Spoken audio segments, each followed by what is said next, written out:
que j'ai filmé toute une vidéo et qu'il n'y a rien qui était enregistré? Oui. Hello, hello, j'espère que vous allez bien. Je suis personnellement bordélique et désorganisée plus. Donc j'ai dû mettre en place des choses pour que ça devienne comme une seconde nature pour moi. J'ai mis du coup en place 6 astuces, 6 choses que je trouve pertinentes et j'espère que du coup ça pourra vous aider si vous êtes dans ce cas-ci. La première chose, c'est d'utiliser des applications type Family Wall.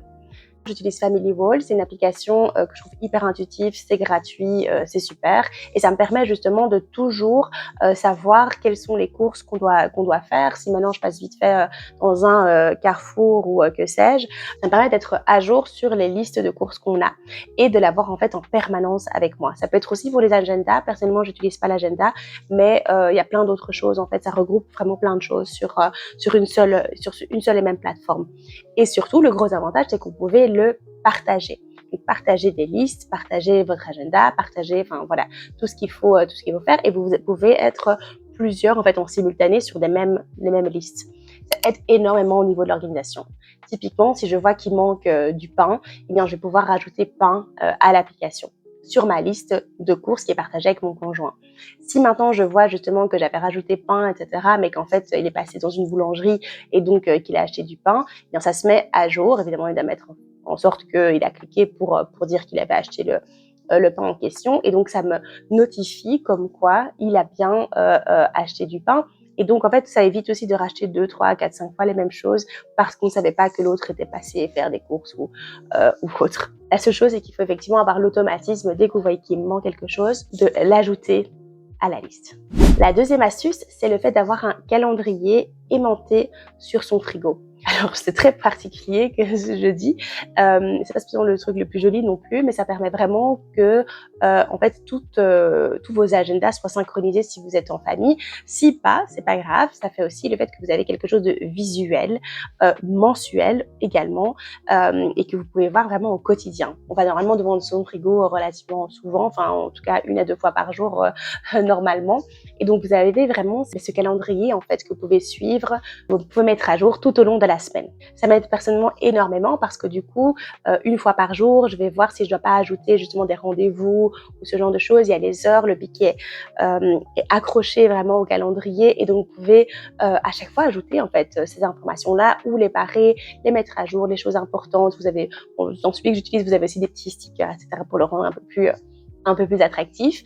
Mais du coup, vraiment, le fait qu'il soit mis là tous les jours fait honnêtement que moi, j'utilise plus jamais en fait de calendrier papier. Je vais exclusivement utiliser le calendrier qui est apposé au frigo, ainsi que aussi l'application, style Google Calendar qu'effectivement j'utilise également parce que je peux synchroniser alors du coup mes séances de sport et ce genre de choses. Mais mis à part ça, je suis principalement sur ce calendrier aimanté. La troisième chose qui m'a aussi énormément aidée dans le fait d'être plus organisée et aussi plus focus, c'est le fait d'enlever toutes les notifications qui ne soient pas nécessaires. De type Google qui vous fait une alerte sur la météo, ou votre jeu, je sais pas quoi, ou un nouveau show Netflix. Enfin voilà, ce genre de choses qui personnellement ne m'intéresse pas du tout et qui ne m'apporte rien, voire qui me distrait. En fait, je vais peut-être aller sur mon téléphone pour envoyer un mail ou pour faire quelque chose qui soit plutôt pro ou en tout cas quelque chose d'important. Et en fait, je vais être distraite par une notification qui va m'amener sur une application, qui va faire que je vais scroller, qui va faire que je vais passer 15, 20, 30 minutes de mon temps à faire quelque chose qui soit absolument pas pertinent pour ma vie, en fait. Et donc, le fait de diminuer les notifications qui soient pas intéressantes, en fait, sur votre téléphone fait vraiment que vous allez être plus focus et, de manière générale, en fait, plus organisé sur les tâches que vous deviez vraiment accomplir à la base. J'ai la même chose au niveau pro. En fait, sur mon ordinateur de travail, je vais jamais en fait activer les notifications d'emails parce que sinon, voilà, je reçois des centaines d'emails par jour et donc c'est toujours le regard du coup qui va se détourner vers l'email qui arrive et donc on a juste envie de cliquer, d'aller voir. Évidemment, on est intéressé et surtout, à chaque fois, on perd en fait notre focus pendant quelques secondes. Du coup, je vais vraiment essayer de diminuer un maximum les notifications, garder exclusivement les choses qui sont nécessaires pour éviter justement la distraction pour éviter d'aller aussi parfois acheter des choses qui sont comme par hasard en promotion. Je diminue vraiment tout ça et c'est la même chose pour les mails. En fait, je n'ai plus vraiment de mails publicitaires ou ce genre de choses. J'essaie de diminuer un maximum pour garder l'essentiel vraiment. Si j'ai des newsletters, ça va être des newsletters de personnes que je trouve inspirantes, qui vont vraiment m'apporter du contenu que je trouve chouette, qui m'inspire, qui m'apporte quelque chose. La quatrième chose, c'est de planifier tout ce qu'on peut planifier. Ça aide énormément dans l'organisation. Donc, par exemple, s'il y a des choses à payer, des loyers, voilà, des factures, etc., qui sont hebdomadaires, voire mensuelles, voire annuelles, c'est de planifier ces paiements-là. Et heureusement, les applications maintenant sont bien faites. Par exemple, pour les paiements, vous pouvez voir les applications qui sont à venir, les domiciliations que vous auriez faites ou les virements automatiques que vous auriez faits. Et donc, le fait de vraiment d'automatiser et de planifier un maximum de choses. Ça va être aussi, donc hors paiement et factures et autres, ça va être aussi si maintenant vous avez des machines, des thermostats et autres que vous pouvez planifier pour la température. Si vous avez des robots ménagers que vous pouvez lancer, planifier. Typiquement, moi j'ai investi dans un aspirateur et un laveur de sol, donc des robots laveurs et robots aspirateurs. C'est life changing, vraiment. Ça va me permettre de me dire, ok, dès que je pars au travail, je lance l'aspirateur et le laveur juste après. Et donc, je sais très bien que je vais pouvoir rentrer le soir avec une maison aspirée et lavée. Et le fait, c'est que je peux du coup planifier ça parce que je sais que si je ne planifie pas, je vais sûrement oublier de lancer le truc et puis après, je vais revenir le soir et ce sera de toute façon pas aspiré, pas lavé, enfin bref. Donc, charge mentale aussi plus de penser à cliquer sur, enfin bref, je vais éviter tout ça.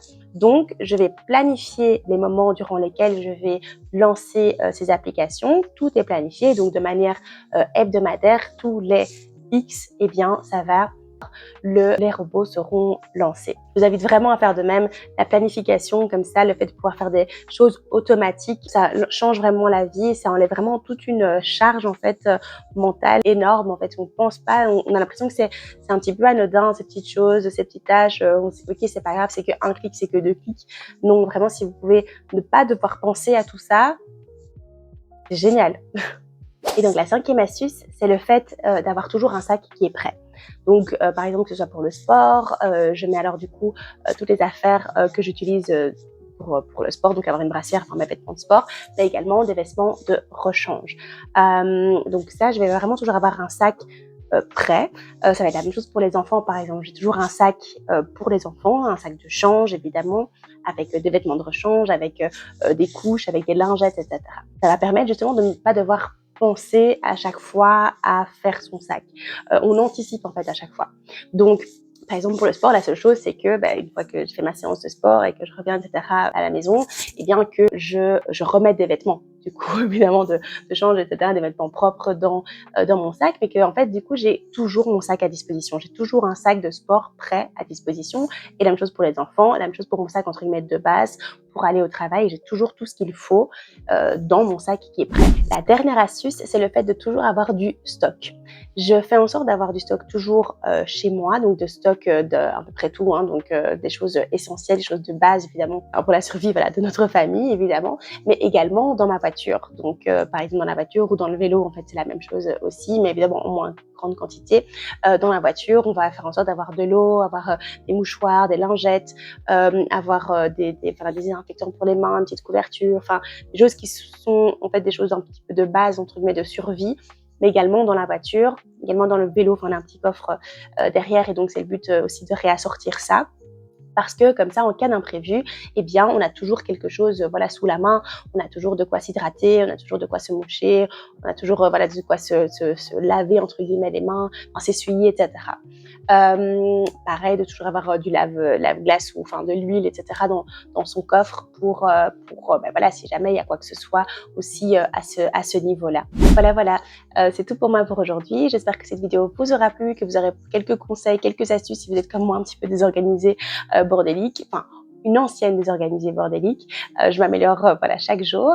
Si cette vidéo vous a plu, je vous invite à mettre un petit like et à vous abonner si ce n'est pas encore fait. Et on se retrouve dans environ 7 jours pour une nouvelle vidéo. Bye bye!